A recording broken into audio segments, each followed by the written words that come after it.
Welcome to Blade HQ, everybody. Today's a very special day because I'm here with Jim McNair. How are you? Good. Good.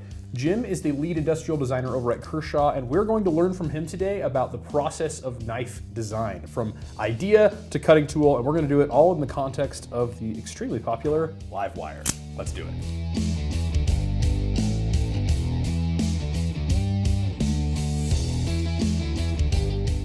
So Jim, tell me, what is your background and what even is an industrial designer? Okay, industrial designers are kind of like art kids that said, you know what, I don't want to be an artist, I want to work for a company. So it's an applied art. So I mean, really, to be able to do it, most of the time it helps to be able to sketch. So there is some art background to it, and really we start with sketches. But it is a college degree you can go and get, and then you can design anything from shoes to backpacks to cars. You know, there's a whole group of us that just work in the automotive industry. But you know, as I've said before, I'm lucky enough to get to design knives. Yeah, and how long have you been designing knives? Let's see. I mean, it's been the better part of 20 years at this point. Man, how many knives did you keep designed? That's hard to say. So many you don't even remember. 100 or so, I guess. It's difficult. It's, you know, when you do 10 or so a year, it adds up quick. Man, so that's a lot of knives. It is. I imagine very few people know knives under the hood as well as you do. Well, I try to keep up with it. Because you gotta make every single knife work, right? Yeah, and that is really kind of like we say, it's an applied art. We're not just making it pretty, it's got to be functional. Yeah. So with the Livewire, this knife came out, and I remember the first time I held it, I'm like, oh, Kershaw's made an OTF. And I ran the action, and I'm like, oh no, how is that so smooth? That was definitely something that our team worked really hard on. That was part of, with this project, it was something that really became one of the core goals, is the psychology of it. We don't want people to feel like they feel weak or bummed out that they can't do it. We want it to be something that, it's got that great snap, because you know, people care about opening with authority. We want people to be able to feel like, I can do this. We want it to be accessible to everybody. Is that kind of how the knife design process begins? Like, you have a goal, like I want to make an OTF that's easy to open, or I want to make a knife that can take a bomb hit or something. Like, is that sort of what starts it? There's a certain amount of that. I mean, I don't think we started with the we want it to be easy to open thing. I think we kind of grew into that idea as we worked on it. Mm-hmm. But generally, yeah, we have an idea of what we want. We know we want it to be, you know, maybe a certain size and a certain length, and we want it to be a certain price point. You know, there's at the end of the day, we're trying to sell them. Okay. So you have the size, the length, the price point. Yep. Then what? Then we your start boss sketching. says, Jim. So you just, is it like a piece of paper and a pen? It's literally a piece of paper and a pen. And I'm just old. You know, there's lots of people these days that love to use a tablet. My daughter actually teaches me things on how to draw on the iPad all the time, and I'm just like, I don't absorb it the way she does. But paper, I know. But for me, most of the time, it's paper and a pencil, and a number 2 pencil, like we're back in school. And so yeah, most of that early design comes from that. And then with something like this, out the fronts are kind of a fairly specific beast. You're operating most of the time around kind of a rectangular inside package. Because you have a rail that has to slide straight. Yep. So. On rare occasion, people have made them where they have a perfect curvature on both sides. That's an offset, but 99 times out of 100, they will be a straight rectangular basic design. But anyway, to move back to the design process, we start on paper with sketches. Mm-hmm. And with something complex like this, we'll start taking them apart and learn how that mechanism works. And then we will go into SolidWorks and start trying to build it up. Okay, so SolidWorks is a CAD software, right? Yeah. Tell me more about how that is important in the process, using that software. So when we use SolidWorks, we're making a 3D model that's accurate to what we machine. So I have to make something that's exactly what we're going to make. It's not a sketch at this point. This is legitimately what they're going to use to make the tooling, what they're going to use to make the fixtures, what they're going to use to create the drawings that the machinists use to be able to make the parts. So I imagine that means machinists are probably sending you messages frequently. Oh, and they tell me when I mess up, for sure. But the other big, really important thing on this project was because it was something we hadn't done before, we came in, we got some extra help. Okay. So this project was a collaboration with Matt Diskin, who is kind of, he's kind of like the younger, I think of like a Butch Valaton or something like that, or A lot of these guys that are known for having all kinds of mechanisms and being known for automatics, Matt's known for automatics, double actions and side openers and all kinds of things. Matt's done lots of cool stuff. And so he helped us to be able to figure out our OTF mechanism. And then we ran with it from there. And that's not a new relationship. I want to say he was with the Launch 8 and 15 as well? Yep, no, we've worked with Matt on different things over the years. We've also done some import products in the past, and he's been a great partner, and he really helped us out. So I imagine you have Matt on speed dial. Yeah. And you worked together heavily on this. Yeah. But it would be unfair to our team to just say it was just Matt as well, and I hope Matt appreciates me saying that. Like, it was a collaboration. Our team put a ton of effort and engineering expertise into this, and Matt came in and put in his part, and we really feel like together we came up with something cool. Okay, so I imagine in that SolidWorks account, like multiple people can be working on different things. This person's working on springs, this person working on making sure that action slides the right direction, etc. And all of that comes together into a really big collaborative project, yeah? It's definitely a huge collaboration. I mean, generally, I'm the one doing most of the SolidWorks modeling, and then I come and I make the changes later. But, I mean, the SolidWorks model is just the very beginning of the process. Really? Yep. So you don't just take the SolidWorks model and hand it to the machinist and say, have fun, make a knife. Exactly. Like, yeah, what else happens?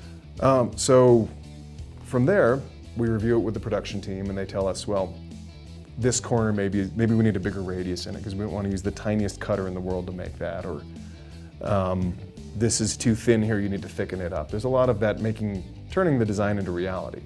And we collaborate even through the making of the model. But once we get to that point where the model's pretty tight, we hand it over to our R&D team, and they start making physical prototypes. And they spent a very long time getting these right, making them feel good, and then they had them where they felt great, and then after that, the next step is actually making it thousands of times. You know, you make 20 or 30 prototypes, in this case probably even more because we've made several iterations. But then making a prototype, you know, making 20-30 of them, and I'm not knocking this, but it's kind of like being a custom knife maker. You know, a custom guy may make 20 of something, and that's a lot. And in that case, you have the opportunity to hand fit things, and you can finish things the way you want. On a production level, making something that's feels like this every time, that's a whole nother game. I can only imagine, because like everything has to be perfect on that machining.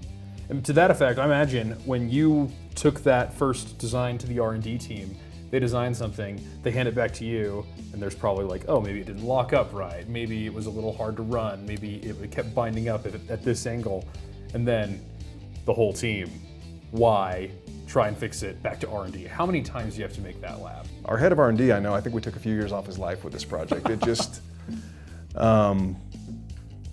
he went through a lot getting it so it worked right and functioned right, and there was a lot of back and forth. Hey, I had to make this change, go update the model.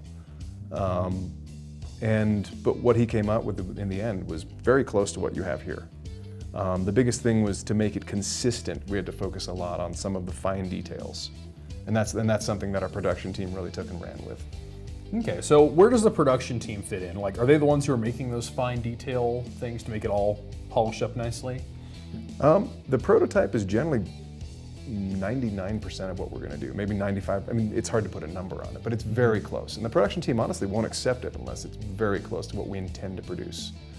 So they spent a lot of time figuring out, okay, we need to do this finishing process, or this, we need to hold this particular tolerance to make sure that it was consistent for making thousands of them. They did a lot of cycle testing. I got an email the other day, it's funny, a guy was asking us like, hey, you know, I'm a fidgeter, I'm gonna sit here and I'm gonna cycle this thousands of times. Is it gonna break? And I was confidently able to tell him, like, we put thousands and thousands. I wish I had a number on the top of my head, but at least 10,000 cycles on prototypes, and we do this regularly. This isn't just, oh, we did it at the beginning. You know, as we're building them, we'll test the knife and make sure things are still good. Man, so once the production team gets it and it's right where it needs to be, that's kind of the point of no return. Like, they're gonna make 10,000 of them, and they better be good, right? Well, we typically will make a smaller run to begin with. So we'll do what we call a pilot run. You know, if you can make 20 of them, can you make 200? And we go from there. And you know, so if you have half of those fall out, you got a problem, you got to figure it out. They worked really hard to get through the challenges and to smooth it out. Okay, so how long do you think it was from ideation to the first ones rolling off the assembly line? So for a typical project that we do, it's usually a year, maybe a little more. This project was multiple years. My goodness. So not only that, but you have to time it with proper market research and like, is there going to still be demand in 2 years when this project's done? And thankfully, people like OTFs, so that hasn't Yeah. been a problem. but my goodness, Timing that's- is challenging, for sure. like a lot of moving parts in the whole Kershaw organization because you were just one part there. There's an entire marketing Absolutely. team. There's There's a production team, there's the R&D team, there's logistics people, and I've occasionally had people in logistics that be like, give us a shout out, because I mean, they make the factory run. They set the schedule and say, this is what we're building today. We know we have these parts. and We be have sure the people that are- coolant still works. Yeah, we have people that they're making sure we have what we need. I mean, you can have an assembly line out there, and if there's one screw that we're short on, shift to decide we're building something else today. It's a big machine, and there's a ton of talented people involved. Okay, so I think a big thing I've learned here is I generally just attribute a lot to the designer. Like, you're the guy who knows it under the hood. Like I was saying at the beginning of this, but I think the team, the whole group. Absolutely. Like, I imagine that I could probably apply for a job at Kershaw as a assembler, and I might get the job before I, strip screws with my useless superpower. I can strip anything. But that's the most important job at the end, right? You're the one putting the product together. Yeah. I mean, it's funny, I've heard knife makers joke about the laser being like the last chance to scrap the knife. Like, you have all these chances to scrap it, all these chances that it becomes a blem. And it happens. I mean, we're human. Sometimes a screwdriver strips and we scratch a handle. That's a blem now. But, 9 times out of 10, they're doing a fantastic job. Okay. So if somebody wants to get into this process, wants to become part of the production knife making world, maybe they want to be a designer, maybe they want to go into machining, maybe they want to go R&D, I don't know. What steps would you recommend they take? Take stuff apart, learn how it works. And think of it as a sunk cost. Maybe you spent $30 on a knife and you took it apart and you never got it back together again, but you tried and you learned something from it. That's part of your education. You're paying for that. It's basically a textbook. Yeah. Be passionate about it. I mean, if you're, a lot of times if I'm trying to hire somebody, if they're passionate about it, if they care and they're interested, that person stands out to me because I know they're going to do a good job because they care. This isn't just, oh, I'm doing this and then I can go to what I really care about. And not to say we don't have outside hobbies, but if you're into it, that makes a big difference. Well, there you have it, folks. If you want a job in the knife industry, you should know that, as Jim was saying, there are a million different teams. Whatever skills and gifts you have, there's a place in the knife world for you. And I invite you to go check them out. And Jim, thank you once again for all your time and expertise. Thank you for having us. I know that this knowledge is earned long and hard, and the fact that you're willing to share it with us is quite an honor. And thank you all for joining us, and we will see you next time.